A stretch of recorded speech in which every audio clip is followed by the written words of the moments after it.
John and Evan are here from Lake Tahoe Adventures. I know you've been out on the Rubicon, been out there in the Nevada desert. I know, Evan, you're out of school now, going into 5th grade, huh? Mm-hmm. Yeah, what do you think about being on the TV set and the whole deal, like all the people working behind the scenes? It's exciting, huh? Yeah. It's good to have you in here, finally. I know, so you're done with school, right? Mm-hmm. And what do you got? You got any big plans for summer? Yeah.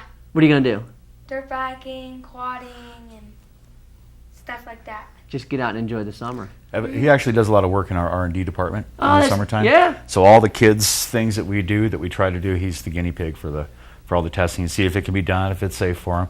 It's getting to the point where he's a little bit better than your average Joe at doing things like that. So maybe it's not a fair example anymore. Oh, I love it. So I assume you guys still getting out on the Rubicon Trail. You getting deeper, yeah, or has that just not been an issue? You just kind of we actually have been. We've been getting more call for some of the more advanced and deeper in runs.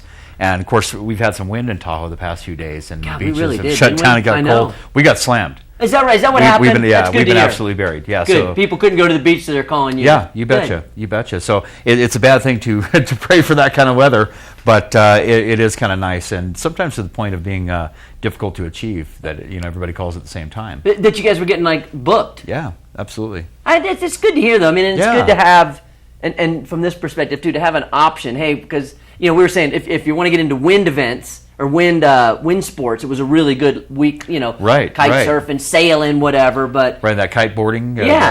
That's awesome. But if you're not, you got another alternative. And then you guys also are doing obviously the Rubicon Trail, and maybe I guess for people, I mean, you got a Jeep Rubicon. There's a vehicle called a Jeep Rubicon. It's named after this trail. You tried and tested on the Rubicon Trail, which is cool. Is where they kind of get that.